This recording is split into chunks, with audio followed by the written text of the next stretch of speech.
Hello everyone, this is Nidhi Gupta, your English coach, and I welcome you all to Adda 24/7 English Classroom. Guys, आज के session में we are going to cover chapter number 2 of your English literature book. The name of the chapter is Nelson Mandela Long Walk to Freedom.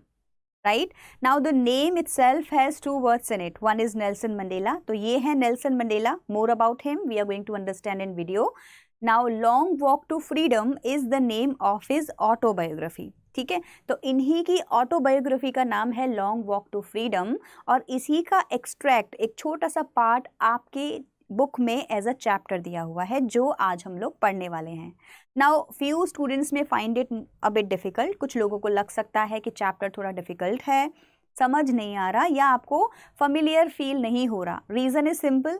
देखो, ये कोई story नहीं है, इसमें कोई फिक्शनल कैरेक्टर्स नहीं है, कोई फिक्शनल इंसिडेंट्स नहीं हुए हैं.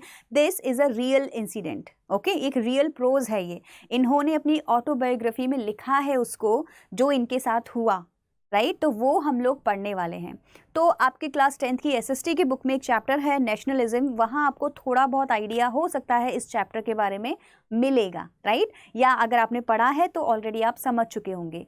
सो in today's video I will try my best to make this chapter easy for you. So मैं क्या करूँगी ना, आपको इसका थोड़ा सा बैकग्राउंड भी समझाऊंगी जिससे कि ये जो चैप्टर है आपको रिलेवेंट फील होगा. तो थोड़ा बैकग्राउंड जानना बहुत ज़्यादा ज़रूरी है इस चैप्टर के लिए. We will cover a detailed explanation of this chapter, difficult words, meanings and then the question answers. So as I said कि मैं आपको बताने वाली हूँ इसका बैकग्राउंड. ठीक है, जहाँ से चैप्टर स्टार्ट हो रहा है ना उससे पहले की थोड़ी सी इन्फॉर्मेशन आपको पता होनी चाहिए. कुछ टर्म्स हैं जो आपको पता होने चाहिए. फॉर एग्जाम्पल, सबसे पहले नेल्सन मंडेला कौन है, इनके लिए आपको एक चीज़ पता होना बहुत ज़्यादा ज़रूरी है, that he is first black president of South Africa. कौन है ये?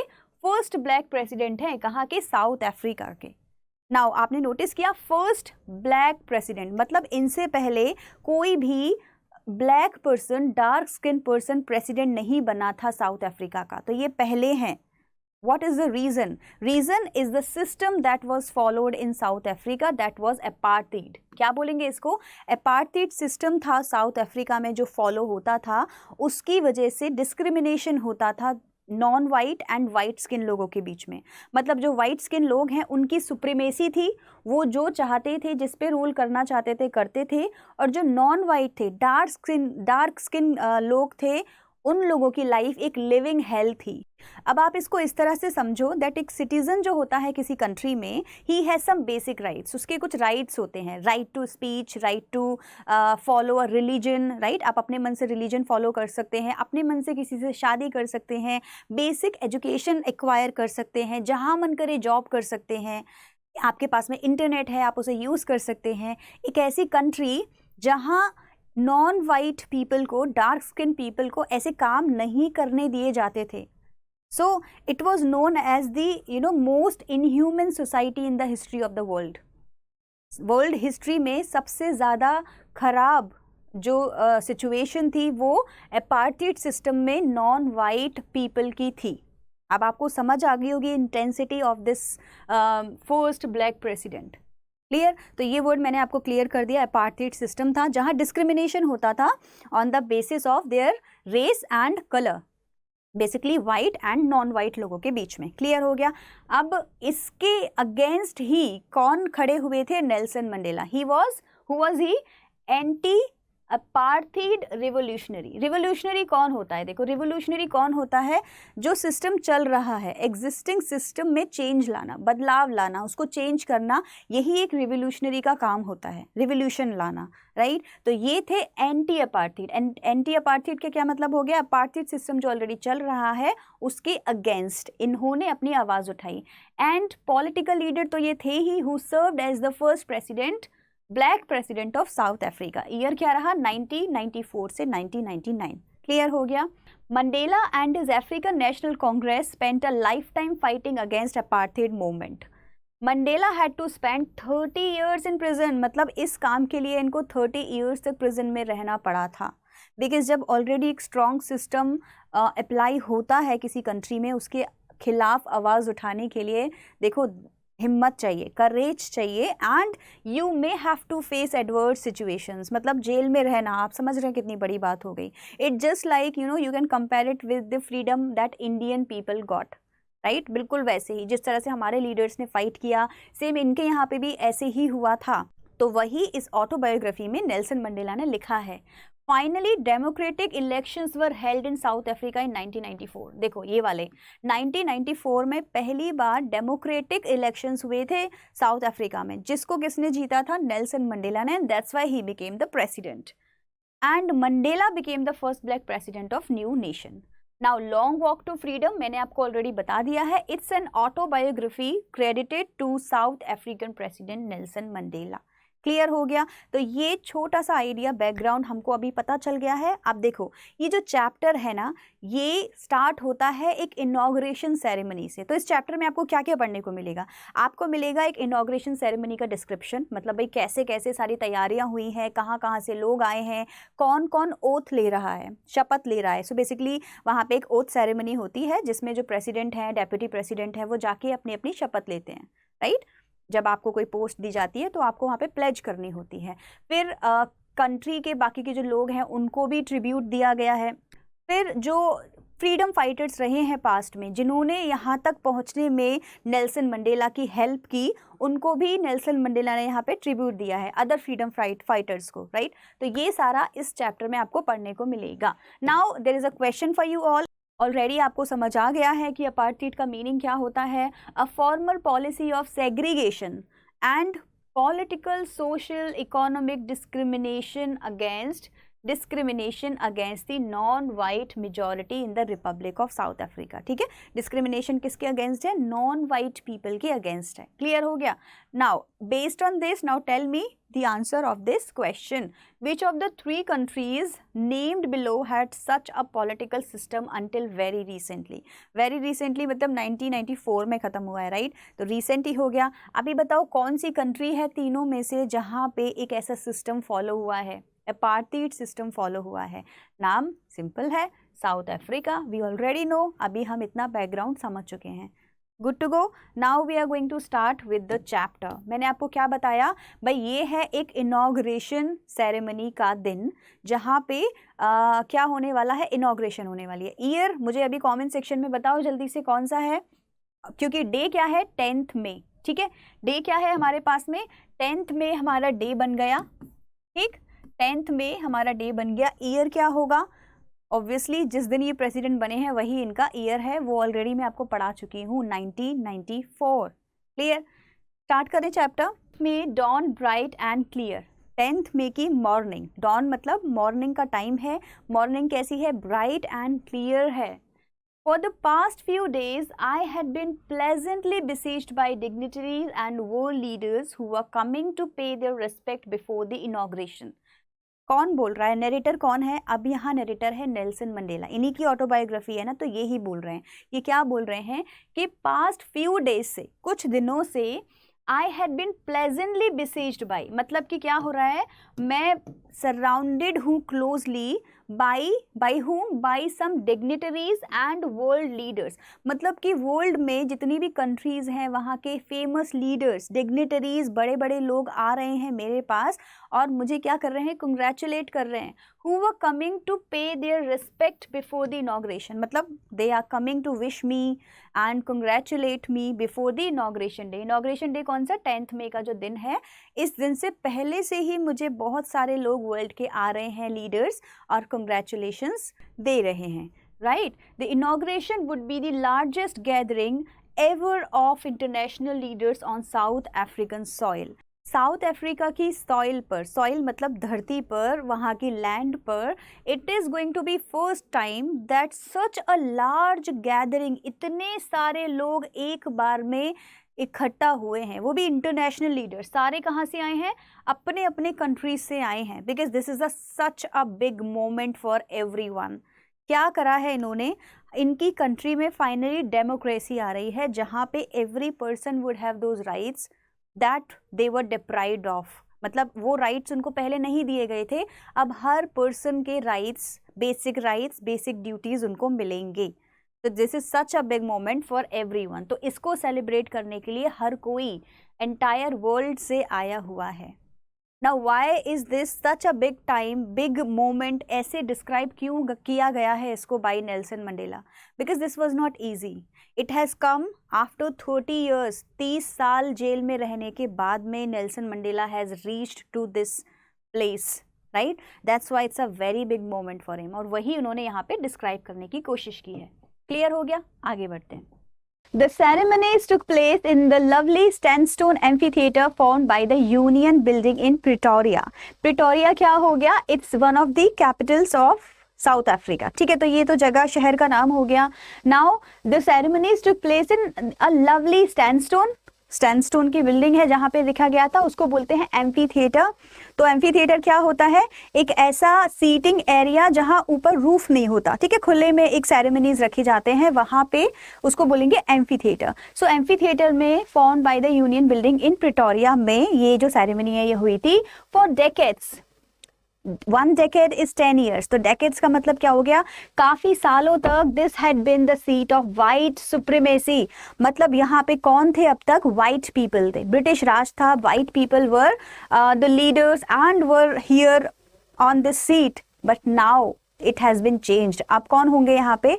अब नॉन वाइट पीपल भी हो सकते हैं। And now it was the site of a rainbow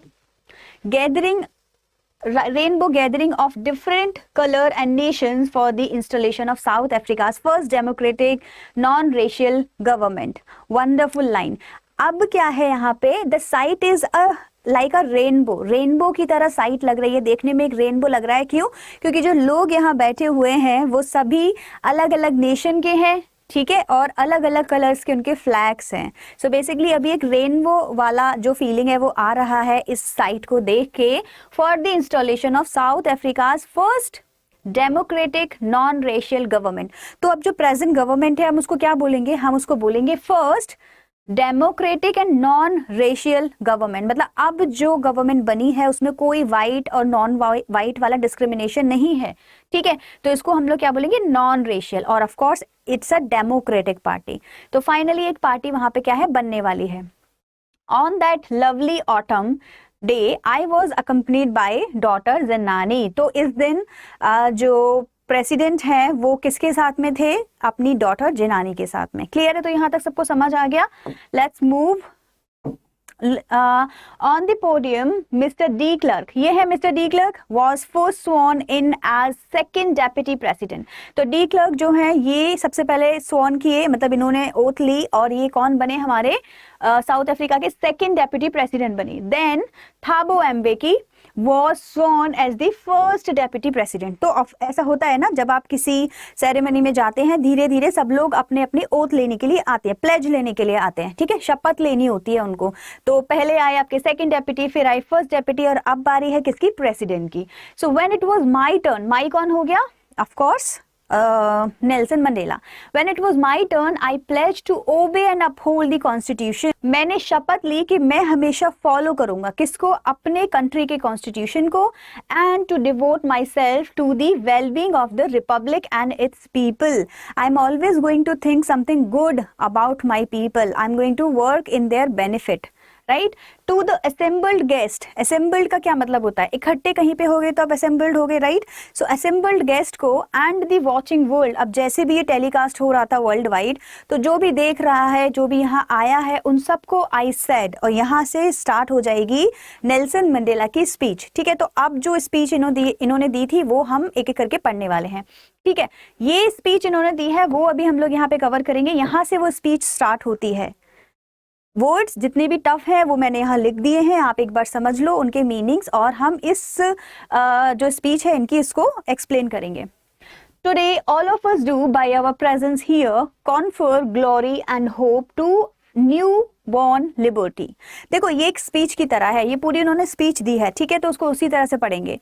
today all of us do, आज हम सब लोग यहाँ मिलकर, by our presence here confer glory and hope to new born liberty. मतलब जो न्यू बॉर्न, नई नई लिबर्टी, फ्रीडम जो हमें मिला है, we are so happy for this. So we offer glory and hope. Confer means क्या हो गया? गिव। हम अपना होप्स एंड ग्लोरी, मतलब अपनी हैप्पीनेस देते हैं किसको, अपनी न्यू बॉर्न लिबर्टी को।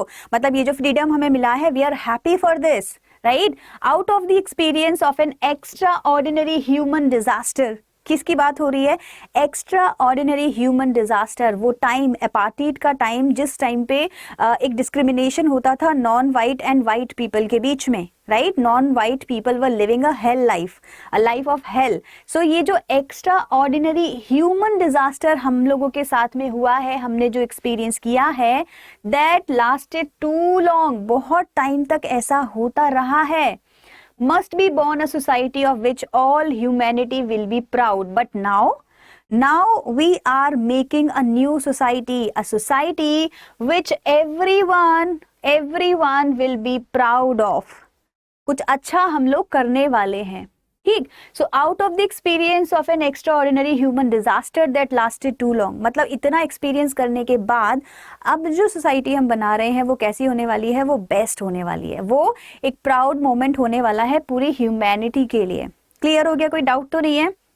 Now we who were outlaws not so long ago, outlaw मतलब इलीगल तरीके से हमारे ऊपर जो अत्याचार किए गए थे।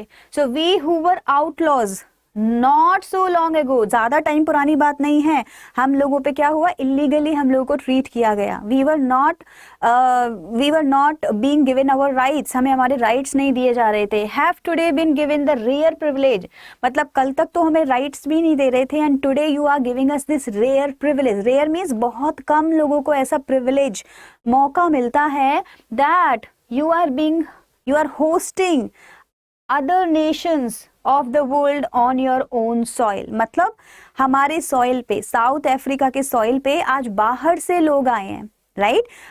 World famous dignitaries have come today on our soil and we are the host. This is just a rare privilege that not everyone gets, but we have got it, so we are so happy today. तो अपनी पूरी speech में जो Nelson Mandela है वो क्या बता रहे हैं, अपनी स्पीच में बोल रहे हैं, thank you everyone for giving us this wonderful opportunity. ऐसे ही देते हैं ना आप लोग भी स्पीच, तो वो भी ऐसे ही अपनी स्पीच दे रहे हैं। क्लियर हो गया यहाँ तक? चलो स्पीच को और आगे बढ़ाएंगे। वर्ड्स के सारे मीनिंग्स लिखे होते हैं, कभी मैं ना बताऊं तो आप लोग खुद से समझ लें, ठीक। These are all the meanings, देखते जाओ। We thank all of our distinguished international guests. Distinguished मतलब जितने भी famous, अच्छे, successful people हैं, वो जो आए हैं, international guest हैं, मतलब बाहर से आए हैं, बाहर की country से आए हैं। So what are we doing? We are thanking them. Nelson Mandela बोलते हैं that we, all the people of South Africa, thank all the distinguished international guests for having come to take possession with the people of our country. यहाँ आने के लिए और इतना अच्छा moment को possess करने के लिए, enjoy करने के लिए, possession मतलब ownership of something.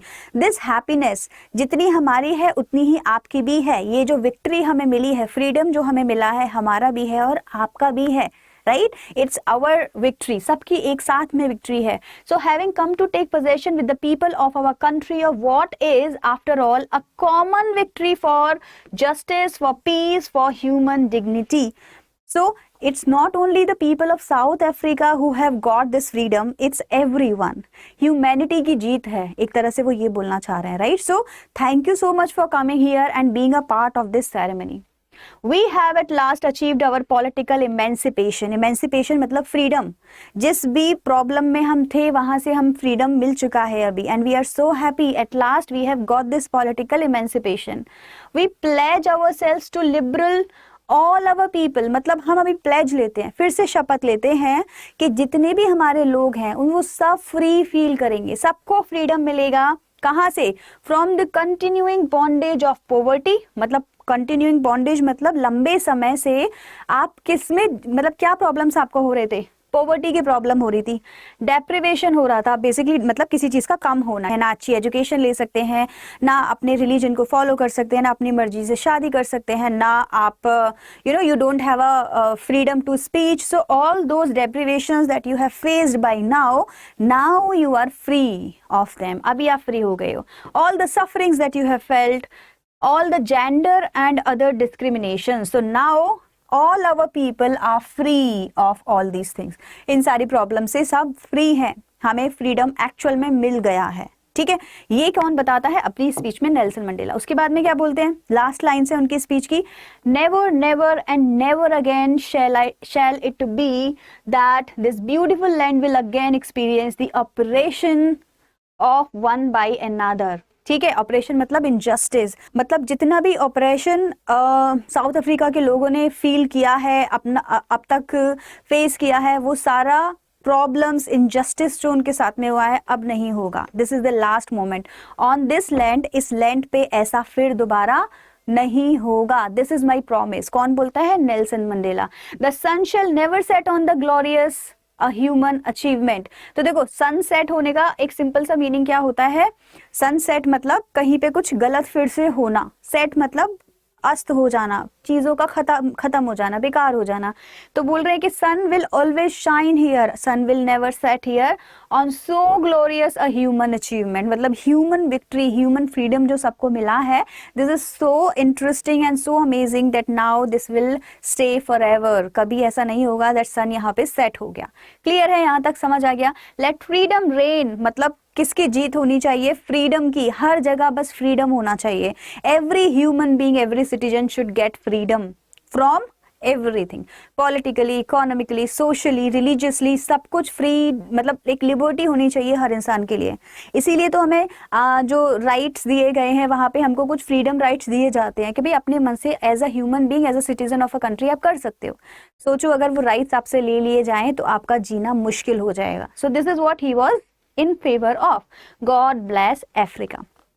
ठीक है जी, तो ये थी स्पीच किसकी? नेल्सन मंडेला की, जो इन्होंने दी थी उस सेरेमनी में, इनॉग्रेशन सेरेमनी में, जहां ये पहली बार first black president of South Africa बने थे।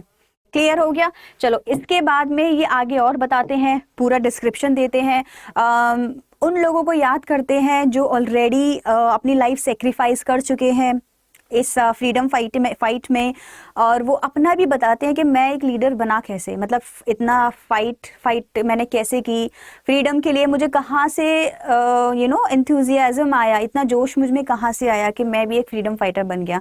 तो वो सारी स्टोरीज वो बताते हैं।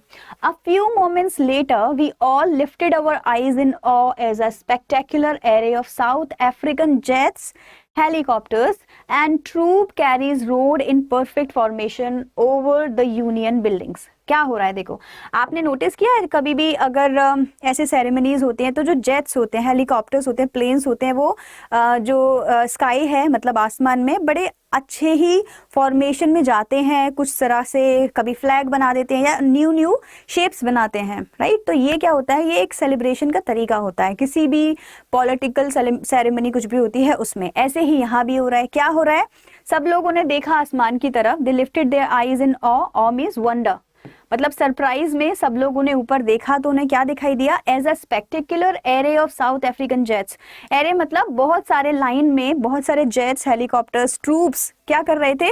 परफेक्ट फॉर्मेशन में चल रहे थे। And it was making a beautiful seen in the sky. It was not only a display of pinpoint precision and military force। precision क्या हो गया? किसी तरीके को बड़े अच्छे से करना, एग्जैक्ट तरीके से करना। तो ऐसा नहीं है कि बस खाली इसमें precision दिख रहा था या मिलिट्री फोर्स की क्वालिटीज दिख रही थी कि भाई कितने अच्छे से ये लोग फॉर्मेशन कर रहे हैं और बड़ा अच्छा प्लेन्स उड़ रहे हैं हवा में और एक सल्यूट एक तरह से आपको दिया जा रहा है उसके लिए। So it was not only that but a demonstration क्या हो गया? दिखाना, शो करना, डिस्प्ले करना of the military's loyalty to democracy. मतलब कि वो सच में एक डेमोक्रेसी लग रही थी कि हाँ अभी प्लेन्स भी आसमान में बड़ा खुला लिबर्टी के साथ में उड़ रहे हैं, राइट। तो वो अपनी लॉयल्टी दिखा रहे थे फ्रीडम के लिए। It was just not a show, it was just not a display, it was their feelings that we can see in this sky to a new government that had been free and fairly elected. Free, new government है, free हो गई है, Fairlie elected है, मतलब ऐसा नहीं है कि इनजस्टिस हुआ है इलेक्शन में या धोखे से जीते हैं, नहीं, एवरीबडी वांटेड दिस। तो फेयरली इलेक्टेड गवर्नमेंट है ये और बहुत ज़्यादा खुश भी है, फ्री है। तो जो भी प्रोग्राम्स हो रहे हैं स्काई में, जो प्लेन्स उड़ रहे हैं, they are showing their tribute, salute to the government by doing this display. ठीक है, क्लियर हो गया? आगे बढ़ते हैं। ओनली मोमेंट्स बिफोर, कुछ टाइम पहले की ही बात है, the highest generals of the South Africa defence force and police, their chest buns and medals from days gone by, saluted me and pledged their loyalty. मतलब कुछ टाइम पहले ही, मेरे स्टेज पे आने से पहले अभी और भी लोगों को क्या मिला है, कुछ उन्होंने प्लेज ली है या उनको भी सेरेमनी में ऑब्लाइज किया गया है और उन्होंने भी मेरे सामने सल्यूट किया है. किस किसने किया था? Highest general of the South African defence, highest generals of the South African defence आए थे, फोर्स एंड पुलिस आई थी. Their chest were bedecked, bedecked means decorated, उनकी चेस्ट पे डेकोरेट हो रखा था क्या क्या, ribbons and medals. From days gone by salute me and pledged their loyalty, मतलब वो लोग भी आए और उन्होंने भी मुझे बहुत ज्यादा अच्छे से ऑब्लाइज किया और सैल्यूट किया as a president. I was not unmindful, unmindful means unaware, ठीक है. ऐसा नहीं है कि मुझे पता नहीं है of the fact that not so many years before they would not have saluted me. मतलब कुछ टाइम पहले की बात है, यही जो सोल्जर्स थे वो मुझे सैल्यूट नहीं कर रहे थे, मुझे जेल में डाल रहे थे. सेम डिफेंस पीपल, इसीलिए उन्होंने यहाँ से बोलना शुरू किया, ठीक है. Not so many years ago these people were not saluting me but arrested me. इन्होंने मुझे अरेस्ट किया और मुझे जेल में डाल दिया. क्यों? क्योंकि भाई जितना भी पुलिस, जितना भी डिफेंस के जनरल्स एंड ऑल हैं, वो पहले किसके लिए काम कर रहे थे? वाइट सुप्रीमेसी के लिए काम कर रहे थे. अभी मेरे लिए काम कर रहे हैं. तो जब पहले वाइट सुप्रीमेसी के लिए काम करते थे तो मुझे अरेस्ट करके ले गए थे, 30 ईयर्स के लिए जेल में डाल दिया था, और आज यही लोग मुझे सैल्यूट कर रहे हैं, राइट. तो इसको भी बहुत पॉजिटिवली नेल्सन मंडेला ने बोला है कि हर किसी को क्या चाहिए? फ्रीडम चाहिए. So they are also happy, सब लोग क्या है? खुश हैं. क्लियर हो गया.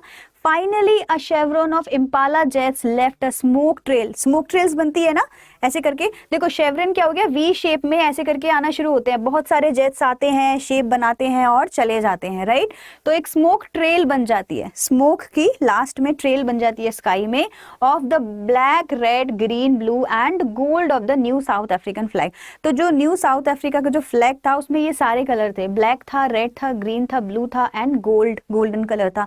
सो इन सारे कलर्स के जो ट्रेल्स हैं वो क्या है? स्काई में बनाए गए इम्पाला जेट्स के थ्रू. क्लियर. तो बेसिकली ये सेरेमनी है. आई होप आप सबको ये आप विजुअलाइज कर सकते हो कि जो गवर्नमेंट सेरेमनीज होती हैं इंडिया में 15 अगस्त एंड 26 जनवरी को भी सेम ऐसे ही होता है, राइट. तो स्काई में बड़ा सुंदर सुंदर से फॉर्मेशंस बनाए जाते हैं, कलर्स बनाए जाते हैं, शेप्स बनाई जाती हैं, so that we can enjoy or celebrate that day, particular day. So they were doing the same thing. आगे बढ़ते हैं.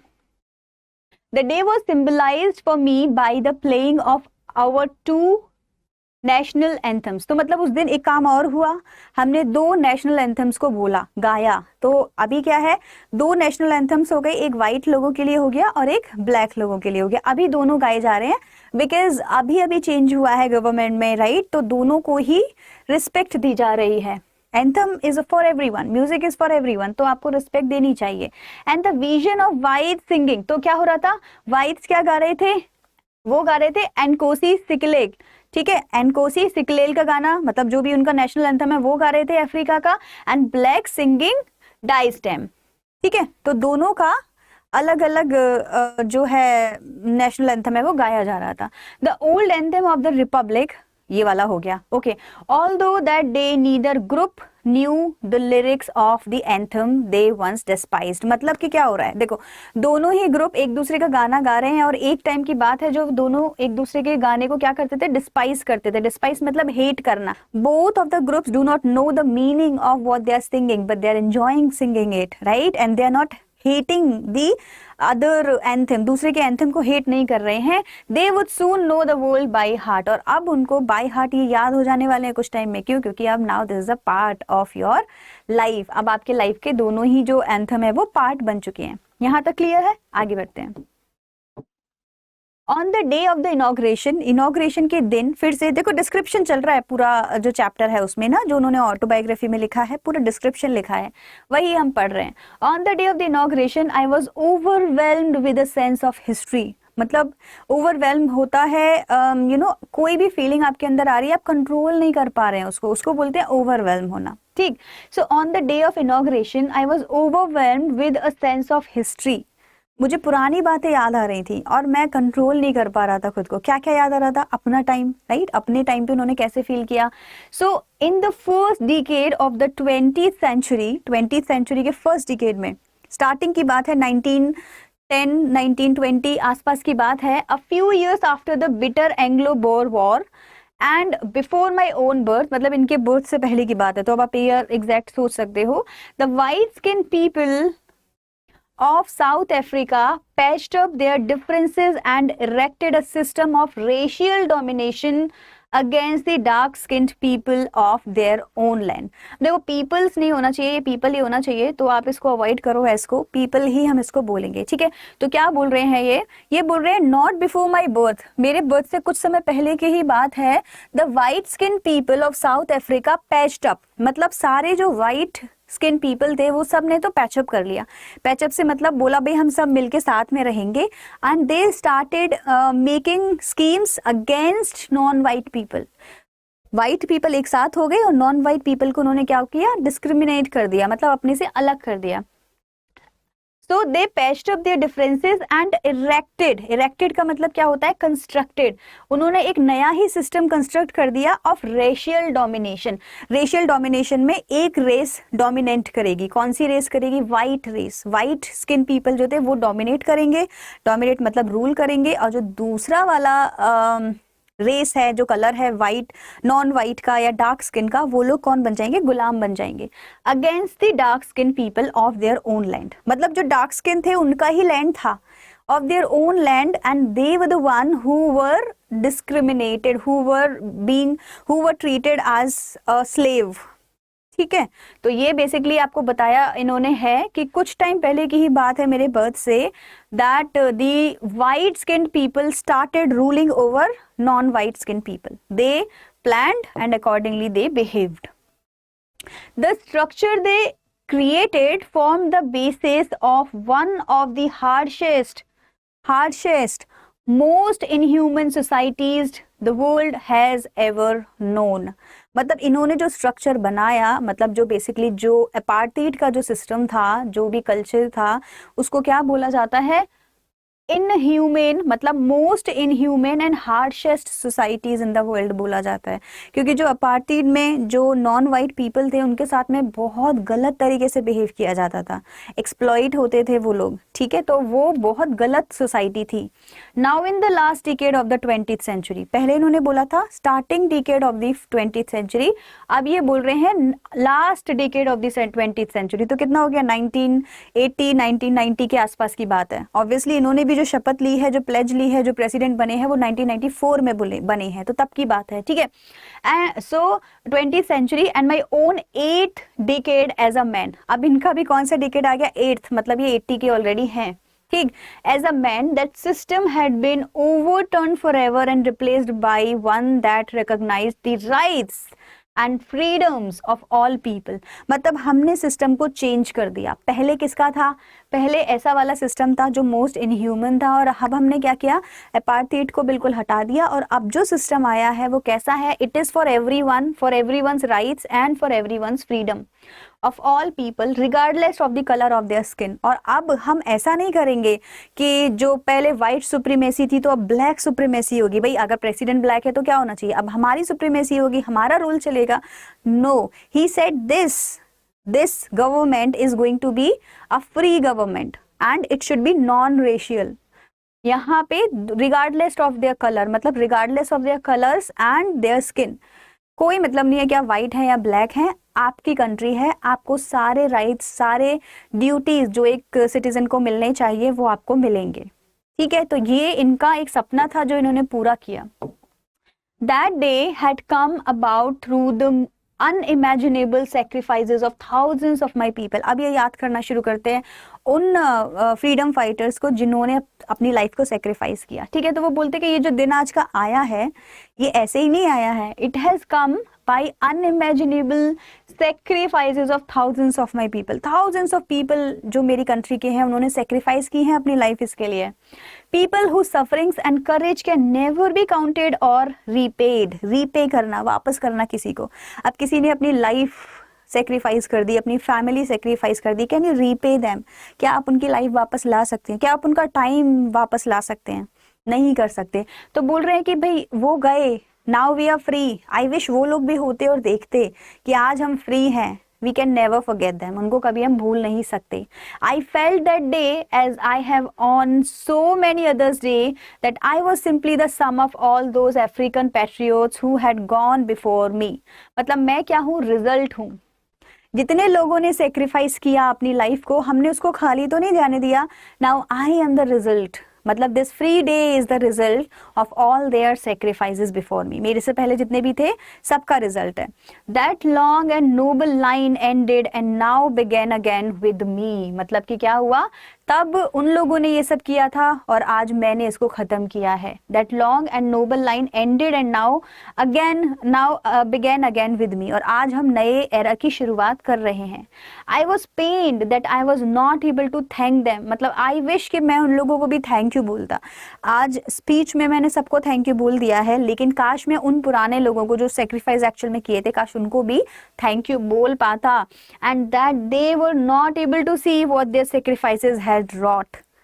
Wrought means worked. मतलब इतना सेक्रीफाइस किया and finally we are free. I wish you could see this. काश वो लोग भी देख सकते कि उनके सेक्रीफाइसेस का जो रिजल्ट है वो कितना अच्छा आया है। Finally the entire country is free of this apartheid system.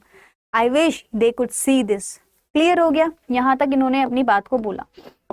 Boring तो नहीं लग रहा है ना आप लोगों को? क्योंकि देखो पूरा जो चैप्टर है आप इसको एक अपार्टेड मूवमेंट के हटने की जो खुशी है उसके हिसाब से देखो, तो इनकी ऑटोबायोग्राफी का ही पार्ट है ये। The policy of apartheid created a deep and lasting wound in my country and my people. क्या हुआ है? ये जो पॉलिसी थी अपार्थीड की, मेरे जो कंट्री के लोग हैं ना, उनमें बहुत ज्यादा डीप एंड डार्क वुंड्स मतलब एक क्या जख्म होना, मतलब दर्द होना आपको कहीं पे, ऐसा कुछ मुझे और मेरी कंट्री को फील होता है। All of us will spend many years if not generation recovering from that profound hurt. Profound means very tough, very hard और वेरी डीप और स्ट्रॉन्ग जो हमें प्रॉब्लम हुई है, सफरिंग्स हमने फेस की हैं। टाइम लगेगा उससे उबरने में, टाइम लगेगा। कितना टाइम लगेगा? हो सकता है ईयर्स लगे, हो सकता है जनरेशंस लगे, but we are so hurt deep down, right? ये कौन बोल रहा है? ये बोल रहे हैं नेल्सन मंडेला, अपनी ऑटोबायोग्राफी में लिख रहे हैं। But the decades of operation and brutality had another unintended effect, and that was that it produced the Oliver Tambos, the Walter Cizulas, the Chief Lutlis and the Yusuf Dadus। तो ये लोग कौन है? देखो ये हैं सारे फ्रीडम फाइटर्स। बता रहे हैं कि भाई जितना हम लोग परेशान हुए ना, उसी ऑपरेशन से कुछ और भी हुआ। क्या हुआ? ऐसे लोगों को पैदा किया गया, मतलब they all became freedom fighter. कोई जो फ्रीडम फाइटर होता है ना, वो एक नॉर्मल ह्यूमन बीइंग होता है, राइट? आपकी हमारी तरह, but they are so deeply hurt that they want to change the system, और वो एकदम से रिवोल्यूशनरी बन जाते हैं। और ऐसे वो जो फ्रीडम फाइटर बनते हैं, they bring a change in the society. तो ये लोग चेंज लेके आए। So but the decades of operation and brutality had another in unintended effect. मतलब एक और इफेक्ट हुआ इसका, and that was that it produced the Oliver Tambos and other people. मतलब प्रोड्यूस कर दिए ऐसे ऐसे लोग हमारी कंट्री में। ऐसे लोगों को अनइंटेंशनली ऐसे लोगों को रिवोल्यूशनरी बना दिया गया। खुद से वो बन गए, क्योंकि वो देख ही नहीं सकते थे इतनी ब्रूटैलिटी, इतनी क्रूलसम लाइक फीलिंग, और इतना ज़्यादा परेशान लोग हो रहे थे कंट्री में। Then they thought that we should need to take the charge in our hand. मतलब हमको अपने हाथ में क्या है?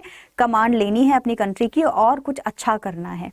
सो this is how they people became freedom fighter.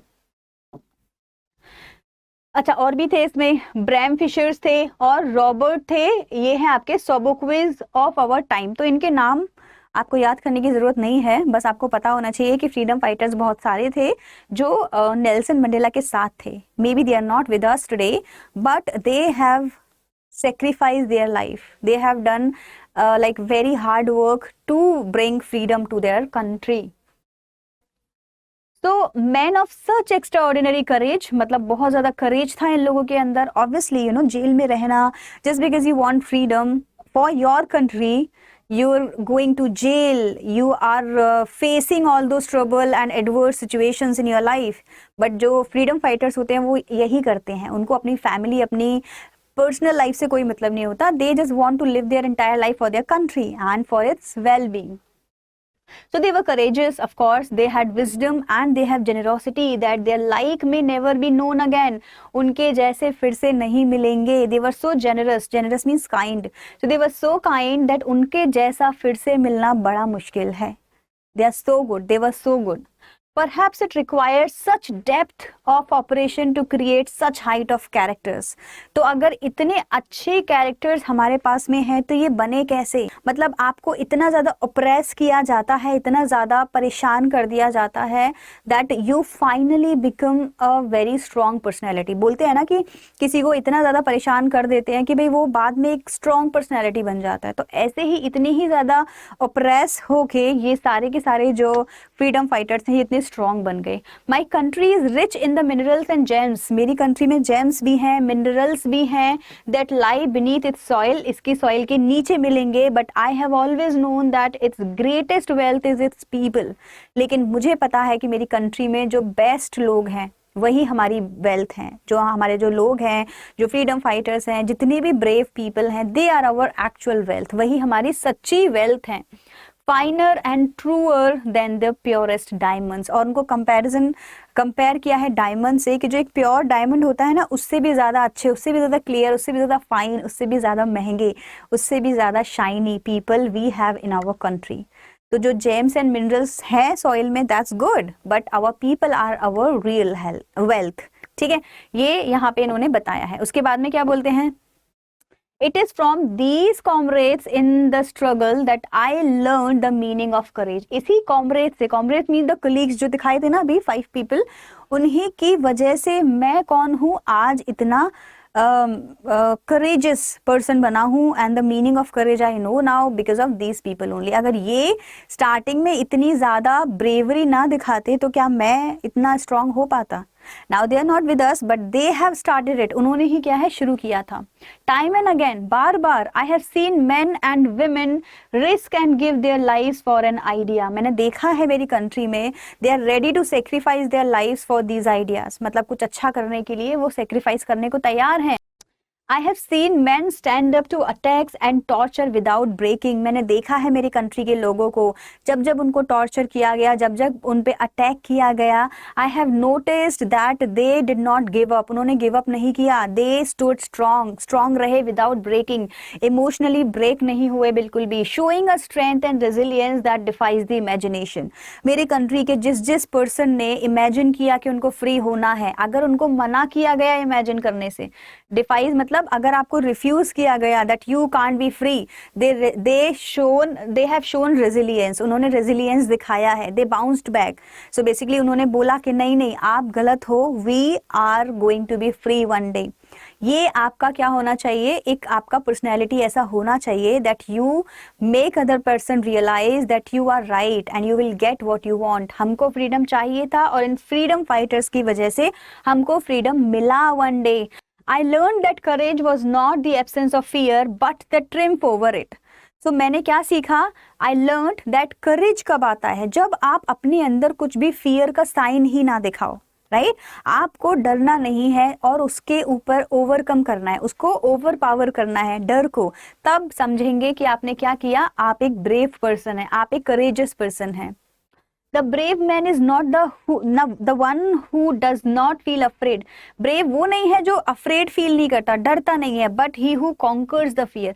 जो हार की जो फीलिंग है उस पे भी ओवर पावर कर जाता है, ओवरकम कर जाता है, उसको ब्रेव बोलते हैं. राइट तो अफ्रीका के जितने भी सोल्जर्स थे वो कौन थे? वो बहुत ज्यादा ब्रेव थे. Definitely. No one is born hating another person because of the colour of his skin. ऐसा है क्या? क्या आप जब बॉर्न होते हैं तभी से आप अलग स्किन वाले पर्सन को हेट करने लगते हैं? नो, ये कहीं नहीं लिखा हुआ है. It is totally wrong. और हिज बैकग्राउंड और हिज रिलीजन, कभी किसी के रिलीजन की वजह से, बैकग्राउंड की वजह से, उसकी स्किन की वजह से किसी को हेट करने की कोई जरूरत नहीं है. People must learn to hate and if they can learn to hate they can be taught to love. Right तो बोल रहे हैं कि अगर आपने ये सीखा है कि किसी को हेट करना है, सिखाया गया है ना, you were not born like that, आपने सीखा है। अगर हेट करना सीखा है तो लव करना भी सीख सकते हैं, वो भी उतना ही ईजी है, उतना ईजी नहीं उससे ज़्यादा ईजी है, because he says if they can learn to hate they can be taught to love, for love comes more naturally to human heart than its opposite. मतलब ह्यूमन हार्ट का ऐसा function है that it loves people more than hating them, right. हम naturally बहुत सारे लोगों को अपने आसपास जितने भी हैं उनसे इफेक्शनेट फील करने लगते हैं, उनसे लव फील करने लगते हैं, हेट तो बहुत बाद में आता है। सो ही इज सेइंग अगर आप हेट करना सीख चुके हो तो लव करना तो और जल्दी सीख जाना चाहिए आपको। Even in the grimmest times in prison, grimmest का मतलब है सीरियस एंड ग्लूमी टाइम, बताते हैं कि जो 30 ईयर्स प्रिजन में रहे हैं वहां पे जो ग्रिमेस्ट टाइम जो मेरा था, डार्केस्ट टाइम जो मेरा था, when my comrades and I were push to our limits, push to our limits का मतलब है आपको इतना परेशान कर देना दैट आप कुछ आपके अंदर कोई स्ट्रेंथ बचे ही ना, राइट। तो जब हमको ऐसा किया गया, मेरे फेलो जितने भी मेरे साथ में जो जेल में थे, प्रिजन में थे और मेरे साथ में, हमें इतना ज्यादा ऑप्रेस किया गया, I would see a glimmer of humanity in one of the guards. Guards मतलब जो बाहर है ना, उनमें भी मुझे क्या दिखाई देगा, ह्यूमैनिटी दिखाई दे रही थी। मतलब मुझे दिख रहा था उनके फेस पे कि कहीं ना कहीं वो परेशान है हमको देख के इस हालत में, right. Because maybe the person who was there maybe a black person, white person, जो भी है, लेकिन ह्यूमैनिटी की तरफ से सोचो, किसी को इतना टॉर्चर करना अच्छी बात नहीं है, कैसे कोई फेस कर सकता है इस चीज को, right. So he is saying कि तब मैं इतना परेशान था जेल में, तभी भी जो मेरा गार्ड है बाहर, उसमें भी मुझे एक हिंट या एक तरह से एक साइन दिखाई दे रहा था ह्यूमैनिटी का। I knew that he has a good soul, उसके अंदर भी एक गुड सोल है। Perhaps just for a second, छोटा सा एक सेकेंड के लिए भले मुझे फीलिंग आई हो, बट आई थी और वो बहुत पॉजिटिव फीलिंग थी, and that feeling kept me alive. उस फीलिंग की वजह से ही मैं स्ट्रांगली बिलीव करता रहा कि एक दिन हम भी फ्री हो जाएंगे। But it was enough to reassure me and keep me going, है ना। मतलब it was enough for me, मुझे रीअश्योर करने के लिए कि हाँ एक दिन आएगा कि हमारी कंट्री फ्री हो जाएगी। सो आई केप्ट गोइंग, मैं ऐसे ही आगे जो टॉर्चर्स थे उनको बेयर करता गया और आगे सोचता गया नई नई प्लानिंग्स कि कैसे कंट्री को फ्री करना है। Man's goodness is a flame that can be hidden but never extinguished. एक पर्सन की जो गुडनेस है उसको आप, क्या बहुत अच्छी लाइन है, देखो इन्होंने जो बोली है, उसकी जो गुडनेस है उसको आप छुपा तो सकते हो बट खत्म नहीं कर सकते, राइट। आपने वो जो गार्ड है, आपके जो जनरल है, या जो भी वहां पे लोग हैं हमारे परेशान टॉर्चर करने आ रहे हैं, आपने उनको ऑर्डर दिया, वो हमें परेशान करने आए, लेकिन उनके अंदर भी क्या है, गुडनेस है, वो गुडनेस मैंने देख ली है, that is the real person. तो आप उसकी गुडनेस को छुपा सकते हैं, उसको बोल सकते हैं that you are not going to show any kindness to them, लेकिन उसके अंदर जो एक्चुअल काइंडनेस है कैसे खत्म करोगे उसको, वो तो नहीं हो पाएगी, because this is human nature. तो ये बहुत ब्यूटीफुली इन्होंने अपनी ऑटोबायोग्राफी में लिखा है।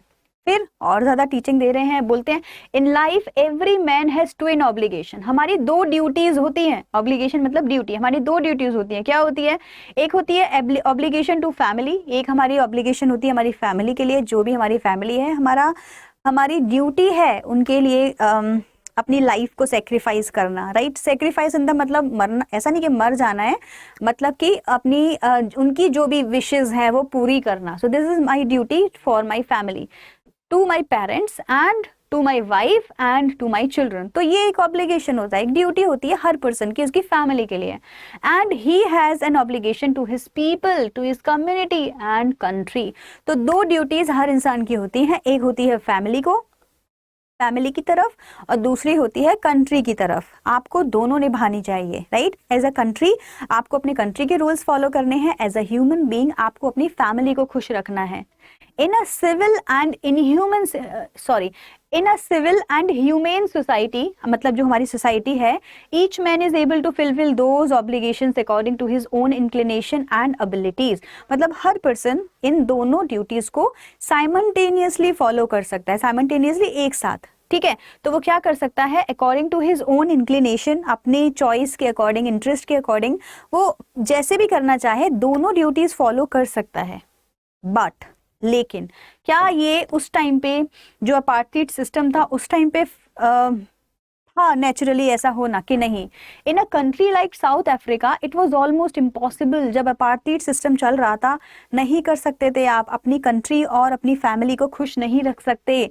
For a man of my birth, मेरे जैसे इंसान के लिए, and colour, to fulfil both of these obligations, मतलब दोनों ऑब्लिगेशंस को पूरा करना बहुत मुश्किल था। We can't do that.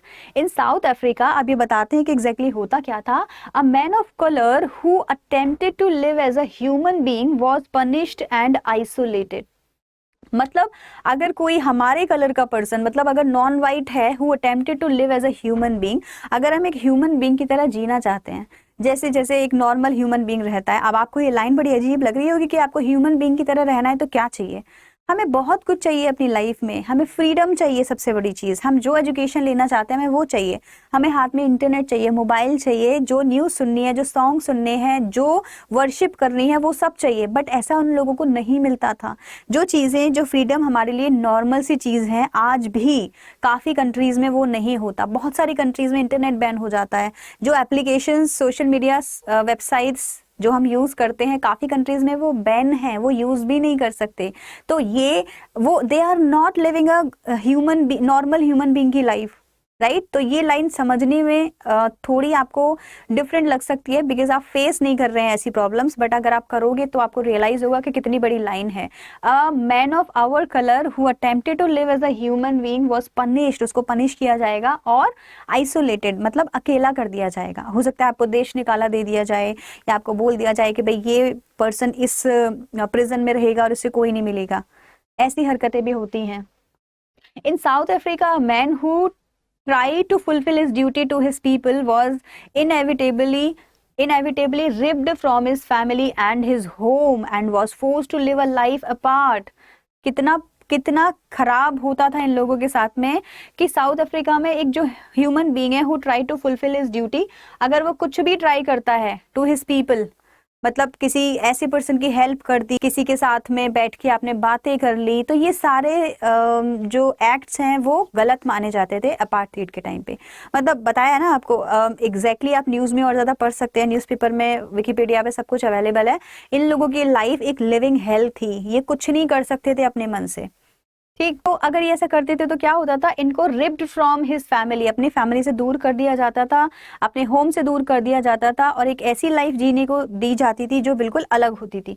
A twilight existence of secrecy and rebellion, मतलब क्या, एक सेमी डार्क एग्जिस्टेंस आपकी हो जाती थी। सीक्रेसी में लाइफ जीने लगते थे आप, मतलब आपको ना कोई जानता है फिर उसके बाद में, और ना आपको पता है कि वर्ल्ड में क्या चल रहा है, और आपको एक रिबेलियस बना दिया जाता था, मतलब आप हमारी कंट्री के खिलाफ काम कर रहे हैं, राइट। उस तरह से आपकी छवि या जो आपकी पर्सनैलिटी है वो ऐसे बना दी जाती थी। तो एग्जैक्टली बहुत अच्छी सिचुएशन इन लोगों की नहीं थी उस टाइम पे। तो ये बोल रहे हैं कितना ईजी नहीं है आज का दिन जो हमें मिला है, हम बहुत खुश हैं आज, ठीक। I did not in the beginning choose to place my people above my family. Starting में तो मुझे एक फैमिली की तरह जीना आता था, जैसे भाई हम फैमिली हैं, आप हैं, हम लोगों को क्या पता है भाई, मैं हूँ, मेरी फैमिली है, मेरे रिलेटिव्स हैं, मेरे फ्रेंड्स हैं, दैट्स इट। इससे ऊपर कौन है हमारे लिए? कोई भी नहीं है। सेम ये थे। लेकिन एक जो सच में पैट्रियट होता है, कंट्री लवर होता है, अपने लोगों को जो प्यार करता है, रिस्पेक्ट करता है, वो फैमिली से ज़्यादा, रिलेटिव से ज़्यादा अपनी कंट्री के बारे में सोचता है। जो सोल्जर्स हैं, जो ऑलरेडी बॉर्डर्स पे हैं, फाइट कर रहे हैं, क्या वो अपनी फैमिली को ज़्यादा इंपॉर्टेंस दे रहे हैं या कंट्री को? ऑफ कोर्स कंट्री को। तो ये बोल रहे हैं कि स्टार्टिंग में तो मैं भी ज़्यादा फोकस नहीं करता था कंट्री के ऊपर। I was interested in my family, but in attempting to serve my people I found that I was prevented from fulfilling my obligations as a son, as a brother, as a father, as a husband. लेकिन जब मैंने notice किया कि भाई मेरे को सारे duties perform करने से मना किया जाता है, मैं कुछ भी कर ही नहीं सकता, freedom as a free person मैं कुछ भी नहीं कर सकता, ना मैं एक अच्छा हस्बैंड हूँ, ना मैं एक अच्छा फादर हूँ, ना ब्रदर हूँ, ना सन हूँ। So I have not been given this right to be a good person, a good citizen of this country. I was not born with a hunger to be free. मतलब लेकिन मैं जब पैदा हुआ था तो ऐसा नहीं था कि मुझे पता था कि भाई हम स्लेव हैं। किसी बच्चे को नहीं पता होता, आपको, हमको, जब हमारी जो जनरेशन्स थी जो ऑलरेडी ब्रिटिश राज के अंडर में थी, क्या उनको पता होता था कि वो स्लेव हैं? किसी को नहीं पता था। जिसके अंदर ये पेट्रियोटिज्म की फीलिंग आ जाती है कि भाई हमें फ्रीडम चाहिए, तब वो फ्रीडम फाइटर बनते हैं। Otherwise everybody is like them only. कोई हंगर नहीं होता फ्री होने के लिए। I was born free, free in every way that I could know. उसके हिसाब से तो वो फ्री था। क्यों था फ्री? क्योंकि जो जो करना चाहता था फैमिली वाले अलाउ कर देते थे। Free to run in the field, field में घूम सकते हो near my mother's hut. Free to swim in the clear stream that ran through my village. Free to roast mealies under the stars, मतलब जो मिलीज करके एक प्लांट होता है उसको भी मैं, मिलीज हो गया मेज का प्लांट, तो उसको भी मैं रोस्ट करके डिनर उसका बना सकता था under the star. And ride the broad backs of slow moving bulls, slow moving जो बुल्स है उसकी बैक पे राइड भी कर सकता था। तो सारा फ्रीडम तो है, और क्या चाहिए मुझे, राइट? तो ये बोलते हैं एज अ ह्यूमन बीइंग मुझे तो सब कुछ मिल गया। As long as I obeyed my father and abided by the customs of my tribe, जब तक मैंने अबाइड बाई किया मतलब फॉलो किया, ओबे किया मेरे फादर के रूल्स को, और हमारा जो कस्टम है उसके साथ में कंफर्टेबल रहा ट्राइब के। I was not troubled by the laws of man और गॉड, मुझे कोई दिक्कत नहीं थी किसी के किसी भी रूल से। पर ये था बचपन, तभी वो थे बहुत ज्यादा छोटे। जैसे जैसे बड़े होते गए ना, चीजें सिचुएशंस चेंज होती गई। I was only when I began to learn, it was only when I began to learn that my boyhood freedom was an illusion, भ्रम। बॉयहुड फ्रीडम तो एक भ्रम था, इल्यूजन था, मिस्टेक थी, वो तो सबके पास होता है। उसके बाद में एक्चुअल प्रॉब्लम शुरू हुई। क्या हुआ? When I discovered as a young man that my freedom had already been taken from me, मेरी तो फ्रीडम मेरे हाथ में है ही नहीं। किसके हाथ में है? वाइट सुप्रीमेसी के हाथ में है। Then I began to hunger for it, तब मुझे रियलाइज हुआ कि आई नीड फ्रीडम, मुझे भी फ्रीडम चाहिए। At first as a student, as a student क्या होता है, देखो आप अगर नॉन वाइट हैं तो आपको वाइट लोगों के साथ में क्लासेस नहीं करने दी जाती हैं, या आप उनके साथ में बैठ के कैफेटेरिया में लंच नहीं कर सकते हैं, या फिर आपको उतने अच्छे स्कूल्स में नहीं भेजा जाएगा जहाँ पे वाइट पीपल जाएंगे। ऐसे करके इन लोगों के साथ में होता था। I wanted freedom only for myself, the transitory freedom of being able to stay out at night। मतलब रात को आउटसाइड अगर आप गए हैं नाइट में तो वहां पे स्टे करना, मतलब मेरे लिए इतना ही काफी था। ये मेरे लिए क्या था? एक फ्रीडम था, टेम्परेरी फ्रीडम, ये भी मेरे लिए ठीक था। Read what I please and go where I choose, जो मुझे पढ़ना है वो मैं पढ़ लूं और जहां मुझे जाना है वहां मैं जा सकूं। Later as a young man in Johannesburg I yearned for the basic and honourable freedom of achieving my potential. Later, as a young man in Johannesburg, I yearned means I wished, I demanded for the basic and honorable freedoms of achieving my potential, of earning my keep, of marrying and having a family। मतलब ये देखो basic needs जो लोगों की हैं वो भी उनको अलाउ नहीं थी। You can't keep your family with you, you can't earn money, मतलब आप नहीं कहीं पे भी जाके काम कर सकते हो, हर जगह जहां आप चाहते हो। जो भी आपके अंदर पोटेंशियल है, भाई हर पर्सन के अंदर पोटेंशियल है, स्किल्स है, राइट, आप उनको नहीं दिखा सकते, नहीं यूटिलाइज कर सकते किसी भी सेक्टर में। ये सारी प्रॉब्लम्स इनको फील हुई जब ये जोहानिसबर्ग की यूनिवर्सिटी में पढ़ते थे। ये रियलाइज कि मुझे एज अ नॉन वाइट बहुत गंदी तरीके से ट्रीट किया जाता है। एंड देन वहां से इनका एक तरह से रेजिलियंस का जो सफर है वो शुरू हुआ।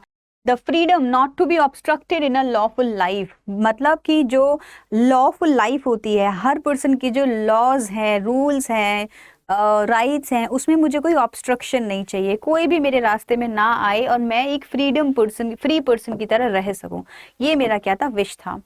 But then I slowly saw that not only was I not free, ऐसा नहीं था कि बस मैं ही फ्री नहीं था। भाई जब इन्होंने यूनिवर्सिटी में गए तो एज अ यंग माइंड सोचने लगे ना, तो वहां ये देखते थे कि मुझे मेरे जैसे मन से करने के लिए रोका जा रहा है। बाद में इन्होंने देखा कि मेरे जैसे जितने भी लोग हैं सबके साथ में सेम कंडीशन है, सारे ब्लैक पीपल ऐसे ही फेस कर रहे हैं। But my brothers and sisters were not free, कोई भी फ्री नहीं था। I saw that it was not just my freedom that was curtailed मतलब रिड्यूस्ड, कम कर दी गई थी, but the freedom of every one who looked like I did, मतलब black people, मेरे जैसे सब ब्लैक पीपल के साथ में ऐसा ही हो रहा था। ऐसी होता है ना, लाइफ ऐसी शुरू होती है। पहले एज अ चाइल्ड आप सोचते हैं, फिर एज अ यंग पर्सन अपने बारे में सोचते हैं, मुझे फ्रीडम मिल जाना चाहिए। फिर आप कैसे सोचते हैं, फिर आप और लोगों की तरह सोचते हैं, आप देखते हैं कि ये भी ऐसा ही है, वो भी वैसा ही है, मेरे जैसे सारे ब्लैक लोगों के साथ में सेम ट्रीटमेंट हो रहा है। That is when I join the African National Congress. यहाँ से इन्होंने ये जो गवर्नमेंट पार्टी है अफ्रीकन नेशनल कांग्रेस, इसको ज्वाइन किया। And that is when the hunger for my own freedom became the greater hunger for the freedom of my people. अभी तक तो मैं अपने लिए फ्रीडम फाइटिंग कर रहा था, लेकिन अब से मैं अपने पीपल के लिए सोचने लगा, अपनी कंट्री के लिए सोचने लगा। It was this desire for the freedom of my people to live their lives with dignity and self respect that animated my life. तो मेरी लाइफ में जो एंथुजियाज्म आया या जो मैंने सोचा कि मुझे फ्रीडम फाइटर बनना है, वो कब? जब मैंने अपने लोगों के बारे में सोचना शुरू किया, उन लोगों के बारे में सोचा, कंट्री की फ्रीडम के बारे में सोचा। Then I thought that now I am ready to be a freedom fighter. That transformed a frightened young man into a bold one. पहले कैसे थे? फ्राइटेंड थे, बाद में कैसे बन गए? बोल्ड बन गए। That drove a law-abiding attorney to become a criminal। तो मतलब मैं पहले कौन था? एक अटर्नी था, लॉ फॉलो करता था। अभी मैं कौन बन गया? एक criminal. That turned a family-loving husband into a man without a home। पहले एक फैमिली थी मेरी, राइट? मैं फैमिली में अपने पेरेंट्स के साथ, बच्चों के साथ, वाइफ के साथ रहता था। अभी मैं एक होमलेस पर्सन बन गया हूँ। That forced a life loving man to live like a monk. पहले मैं अपनी लाइफ को लव करता था, I wanted to live my life. Now slowly I became a monk. Monk कैसा होता है ना, फैमिली नहीं होती है उनके साथ में, and they are into a different zone. So I am no more virtuous or self sacrificing than the next man, but I found that I could not even enjoy the poor and limited freedom I was allowed when I knew my people were not free. बाद में मुझे जब realise हुआ कि मेरे लोग भी free नहीं है, तो मुझे छोटी सी भी जो फ्रीडम मिली थी, I was like no, I don't need it. What I need is a complete freedom. मुझे क्या चाहिए? मुझे कंप्लीट फ्रीडम चाहिए। I am no more virtuous or self sacrificing than the next man. हो सकता है कि जो मेरे साथ में लोग हैं वो भी उतने ही वर्चुअस हैं, उतने ही क्वालिटी है उनके अंदर, और उतने ही ज्यादा सेल्फ सेक्रीफाइसिंग है। वो भी टाइम आने पे सेक्रीफाइस देंगे, लेकिन अब हमें छोटा छोटा फ्रीडम नहीं चाहिए। We are not satisfied with this. Now we want our country to be free. ये इनका ड्रीम बन गया। Freedom is indivisible, the chains on any one of my people. Indivisible मतलब डिवाइड नहीं कर सकते हैं आप इसको, ठीक है? क्या है ये? These are the chains on any of my people. मतलब अगर मेरा कोई भी पर्सन, मेरी कंट्री का कोई भी पर्सन अगर इस फ्रीडम से फ्रीडम अगर उसको नहीं मिली है, तो वी आर नॉट सेटिस्फाइड। हमको हर किसी के लिए फ्रीडम चाहिए। So they were the chains on all of them. अगर कोई एक भी फ्रीडम स्लेव है तो बाकी सब भी स्लेव हैं। The chains on all of my people were the chains on me. और अगर मेरे सारे लोगों पे चेन है तो वो मेरे ऊपर भी तो चेन हुई। चाहे मैं कितना भी बड़ा फ्रीडम फाइटर बन जाऊं, कोई मैं लीडर बन जाऊं अगर इस गवर्नमेंट में, लेकिन फिर भी मुझे क्या चाहिए? अपने सारे कंट्री को फ्री करना है मुझे। ये इनका एक मेन गोल था लाइफ का। I knew that the oppressor must be liberated just as surely as the oppressed। मुझे ये तो श्योर था कि जो ऑपरेसर है, देखो ऑपरेसर क्या हो गया? ऑपरेसर वो हो गया जो आपको परेशान कर रहा है। ऑपरेस्ड कौन हो गया? जो परेशान हो रहा है। तो वो बोलते हैं कि दोनों ही लोग परेशान हैं इसमें, और दोनों ही क्या है? स्लेव्स हैं। I knew that the oppressor must be liberated just as surely as the oppressed। A man who takes away another man's freedom। अगर आप दूसरे पर्सन का फ्रीडम ले रहे हैं तो आपको क्या लग रहा है? आप फ्री हैं? आप भी स्लेव हैं। क्यों? क्योंकि आप भी तो किसी और की ड्यूटी फॉलो कर रहे हैं। तो दोनों ही, चाहे कोई ऑपरेसर हो जो परेशान करने वाला है या जो परेशान हो रहा है, दोनों ही फ्री नहीं है, दोनों ही परेशान हैं। right? Because a man who takes away another man's freedom is a prisoner of hatred। वो भी prisoner है किसका? अपनी ही hate का। He is locked behind the bars of prejudice and narrow mindedness। एक जो छोटी सोच है आपकी, या जो आपने अपने prejudices बना रखे हैं, उसके शिकार हैं आप, और आप भी परेशान हैं, आप भी जेल में हैं, prison में हैं। किसके? अपने mindset के prison में हैं। तो दोनों ही खुश नहीं हैं। I am not truly free if I am taking away someone else's freedom। अगर मैं किसी और की फ्रीडम ले रहा हूँ तो मैं कैसे फ्री हुआ? मैं भी तो अपनी सोच का शिकार हूँ, मैं भी तो एक क्या है? स्लेव की तरह बिहेव कर रहा हूँ। Just as surely as I am not free when my freedom is taken from me। तो जैसे मैं फ्री नहीं हूँ, ऐसे ही सामने वाला भी फ्री नहीं है। The oppressed and the oppressor alike are robbed of their humanity। दोनों के अंदर ह्यूमैनिटी तो खत्म ही हो गई ना। भाई जो अप्रेस्ड है, जिसको परेशान किया, उसकी तो ह्यूमैनिटी गई, पर जो परेशान कर रहा है उसमें ह्यूमैनिटी कहाँ बची है? वो भी परेशान है, तो दोनों ही रॉब हैं, मतलब दोनों की ह्यूमैनिटी खत्म हो चुकी है। तो ये था आपका चैप्टर जिसमें हमने नेल्सन मंडेला की autobiography long walk to freedom का एक छोटा सा पार्ट डिस्कस किया। एंड आई एम श्योर अब ये चैप्टर सब बच्चों को बहुत ज़्यादा इजी लग रहा होगा। वीडियो के सेकेंड पार्ट में हम लोग डिस्कस करेंगे important keywords of this chapter, जिससे आपको और ईजी हो जाएगा इस चैप्टर को समझना। And of course we will solve important questions. Alright, तो वो वाला वीडियो भी देख लेना। I will meet you that. Till then, bye everyone.